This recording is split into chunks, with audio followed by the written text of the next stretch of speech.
All right, good morning, AP Europeans. This video, we're going to take a look at two more little subtopics inside the scientific revolution. There are even more changes that are going on with all of this scientific stuff going on.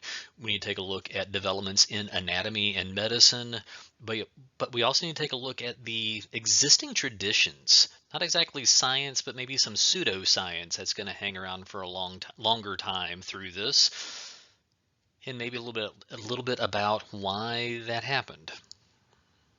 Here we go. So yes, I know that this is the stuff that we've already talked about in class, but I want to use this as a little bit of some context setting for us here. If you remember, the scientific revolution is going to challenge the classical views of the cosmos, nature, and the human body, challenging the ideas of what the old classical Roman and classical Greek philosophers really had to say. We traced all of this as it went through astronomy with Copernicus and Galileo, and finally getting over to Isaac Newton. And we talked about how the scientific method really kind of sets up this process by which science will never really run out of ways to discover new and exciting things to make the life or make people's lives better. It's not just that this is happening in terms of like astronomy, but it's also happening in terms of like the human body and human anatomy and trying to figure out what makes humans work, not just what makes the universe work. All right, so we start with anatomy and medicine the way that we started with astronomy. We go back to the traditional view, which means we're going back to the classical Greek and Roman days. Galen was a medical researcher, if you will. He was seen as being the most prolific writer about medicine in the human body. Galen was Greek, but he was living in Greece during the time of the Roman Empire, so he really fits that role model of what humanists would turn to as an expert of sorts. His real unifying theory about how the human body functions was what we call the humoral theory. He kind of, lays a claim out there that the human body is really comprised of four essential bodily fluids. There's blood, that one's obvious. There's phlegm, there is yellow bile and black bile. And so far as like what the different humors, these different fluids would do, I'm not enough of an expert on this to be able to, speak eloquently about it. But in general, if you were healthy, then the four humors, these four fluids would be in balance for you. And if you were sick, it meant that things were out of balance and you would have to go see a doctor to try to get things back into balance. And the reason I'm saying like this in a very vague way is because I don't really understand much about like what the theory was on this, because it's not really regarded as being like modern medicine anymore. So this is going to change through the scientific revolution, because the new challenge that comes out here is going to represent the body as an integrated system. Very much like Newton's theory of gravity is going to make the solar system, the universe, an integrated orderly system. This is something that is being promoted through the scientific revolution in terms of anatomy. It's just a different integrated system. So a couple of guys to keep track of on this. One is Vesalius. Vesalius is this Latinized name. He's actually from he's Dutch. He's from the Netherlands, and he is one of the great medical researchers and anatomy writers of the 16th century. Vesalius writes these really detailed books about the structure of the human body, and they've got these really kind of gruesome pictures like the one that you can kind of see here, where he would, you know like pay to be able to use cadavers, to like dead bodies, and he would kind of dissect them and just dissect them so he could try to take a look at muscular structure and skeletal structure and the structure of the organs and how all this kind of fits together as a unified system.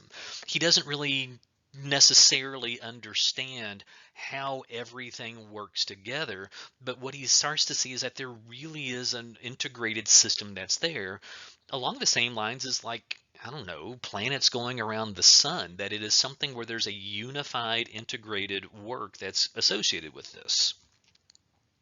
A generation later, William Harvey, he's English, he writes a book called On the Motion of the Heart and Blood. You can probably take a look at that title and figure out what this is going to be about, because he kind of does the same sort of like anatomical studies, and he kind of concludes that, well, the heart pumps blood through your arteries and veins, and the cutout here is a picture from, his book in 1628. And so this is really kind of showing a little bit of like a more specific view about how the human body works.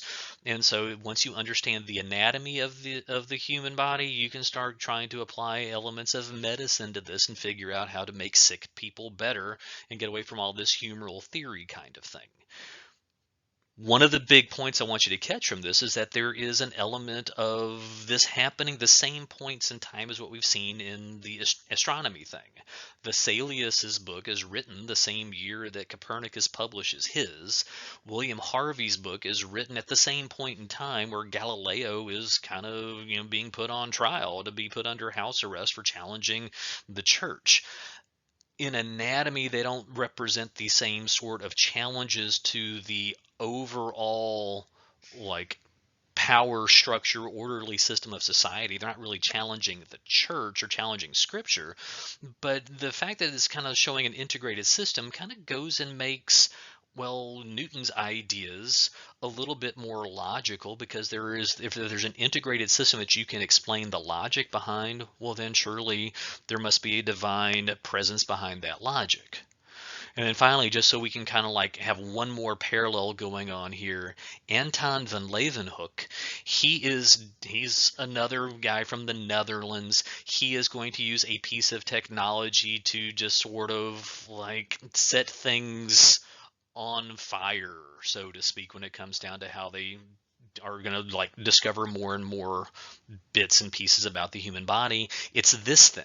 And I know you can't tell what this is, but I'd be curious for you to try to guess.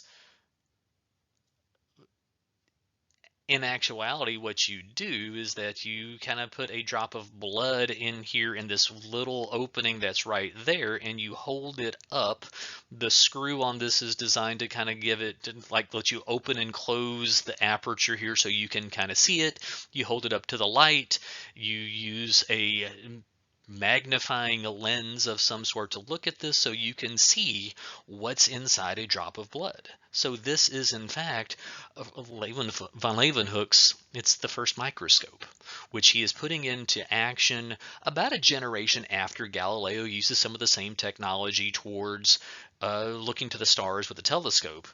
But now you're starting to see more and more detail about what's happening at a microscopic level, which is going to let the study of, well, health and medicine get even more detailed as the generations push forward. That scientific method cycle is just never going to run out of questions and theories to test through more and more experiments. The learning never stops. Oh, the learning never stops, but the existing traditions of things, they don't all go away during the scientific revolution. Some of these existing traditions are going to continue and keep on trucking, in some cases for generations and generations beyond. So, and a couple of examples of the existing traditions that are out here. So one is alchemy. Alchemy is the science, so to speak, behind the transformation of matter, taking one element and turning it into a different element. The way that alchemists in the Middle Ages really took, their angles on this, they were trying to convert base metals into gold. If you can convert iron into gold, you could be the richest person alive. And so this is something that was kind of like an ongoing experimentation level to just sort of, I don't know, make yourself rich. God go glory. Am I right? They're also using alchemy to try to find a universal elixir. An elixir is kind of like a magical cure-all medicine that they're trying to find ways to, well, we'll kind of have both in, well, I guess in medicine, trying to find ways that you can like cure people. This stuff isn't real science, right? You can't really take iron and turn it into gold, and there's not an elixir that's going to be a cure-all for everything. But this kind of keeps on trucking well into the scientific revolution. Same thing for the ideas around astrology. Astrology and astronomy are not the same thing. Astronomy is the study of stars and the study of celestial bodies and how they interact with each other. Astrology is kind of like looking at the movements and positions of these stars and these planets and trying to figure out what influence it has on people here on Earth. This is like horoscopes and stuff. And so the idea that your personality is going to be influenced, that your life is going to be influenced based on where the stars are in the sky, there's really no scientific basis to this. And if you want to have a real conversation about why sometimes your horoscope seems like it's a real thing and it's really accurate, talk to me. It's more about the skill in those people that are writing it than it is about any kind of truth about the influence that the stars have on any of us. Neither of these things are real sciences, but they are going to continue through the scientific revolution, including a belief in spiritual forces governing the cosmos. This is like the same point in time where there's a lot of belief in witches that are kind of running around the European countryside. This stuff has a persistence there because it promotes the idea of a predictable and knowable universe. There is a sense of like organization that both alchemy and astrology kind of apply onto things. And these are the same types of predictable concepts that the new sciences, but in astronomy and anatomy and medicine, this is all, there's like some similarity in how people think about it. It's just they haven't quite gotten to the point to be able to prove that you can't do the things that alchemy is claiming to be able to do, and you can't make the predictions for astrologers, though, for the reason that they are trying to make these predictions. But because this seems like it's very predictable and knowable, this is going to continue to appeal to both elite members of society and some natural philosophers.